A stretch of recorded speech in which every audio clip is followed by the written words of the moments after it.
മിശിഹായ്ക്ക് സ്തുതിയായിരിക്കട്ടെ. ഇന്ന് മെയ് 16 വിശുദ്ധ ജോൺ നെപ്പോമൂസൻ. ജോണിന്റെ ജനനം മാരകമായ രോഗവും വഹിച്ചുകൊണ്ടായിരുന്നു. ബോഹിമയിലെ നെപ്പോമൂക്കിലായിരുന്നു ജോണിന്റെ വീട്.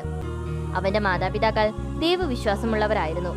അവർ പരിശുദ്ധ കന്യകാമറിയത്തോട് തന്റെ മകനു വേണ്ടി കരഞ്ഞു പ്രാർത്ഥിച്ചു. അത്ഭുതകരമായ അനുഗ്രഹത്താൽ അവന്റെ രോഗം മാറുകയും ചെയ്തു.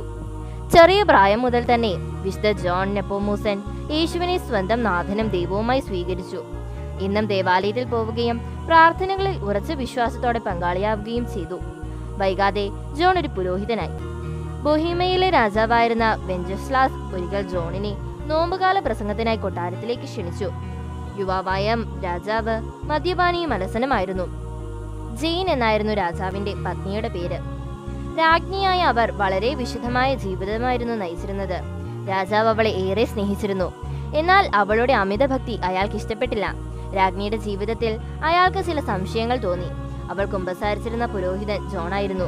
രാജാവ് ജോണിനെ വിളിച്ചു വരുത്തുകയും രാജ്ഞി കുമ്പസാരത്തിൽ പറഞ്ഞ കാര്യങ്ങൾ തന്നോട് പറയാൻ ആവശ്യപ്പെടുകയും ചെയ്തു. എന്നാൽ കുമ്പസാര രഹസ്യം ഒരിക്കലും പുറത്തു പറയാൻ പാടില്ല എന്നറിയാവുന്ന ജോൺ ഒന്നും പറയാൻ തയ്യാറായില്ല.